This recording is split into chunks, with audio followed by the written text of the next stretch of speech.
दरम्यान अटकेच्या भीतीने शिंदे भाजपसोबत गेल्याचा आरोप आदित्य ठाकरे यांनी केलेला होता, तर शिंदेंची कोणतीही चौकशी सुरू नव्हती, सत्तेसाठी विचार सोडणाऱ्यांनी बोलू नये असं प्रत्युत्तर देवेंद्र फडणवीसांनी दिलं आहे।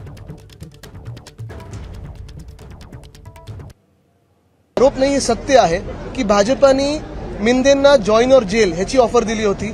जे कोणी गद्दार आहेत ते घाबरून तिथे गेलेले आहेत। अनेकदा हे बोललेलो आहे आणि वर्षा बंगल्यावर येऊन 20 मेला त्यांनी उद्धव साहेबांनी येऊन सांगितलं होतं।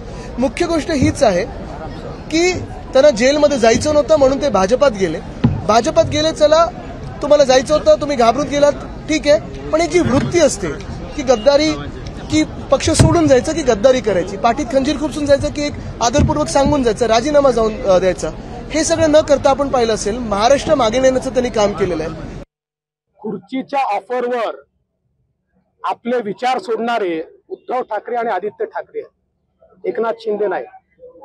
बाळासाहेबांचे खरे वारसदार एकनाथराव शिंदे आहेत। विचारांकरता बाहेर पडले आहेत, त्या ठिकाणी सत्ता पक्षातनं बाहेर आलेले एकनाथ शिंदे आहेत। एकनाथ शिंदेवर कुठलीच चौकशी नव्हती, कुठली ईडी त्यांच्या पाठीशी नव्हती, कोणीही त्यांच्या पाठीशी लागलेलं नव्हतं, कुठलाही त्यांच्यावर आरोप नव्हता, केवळ विचारांकरता ते बाहेर पडले आहेत।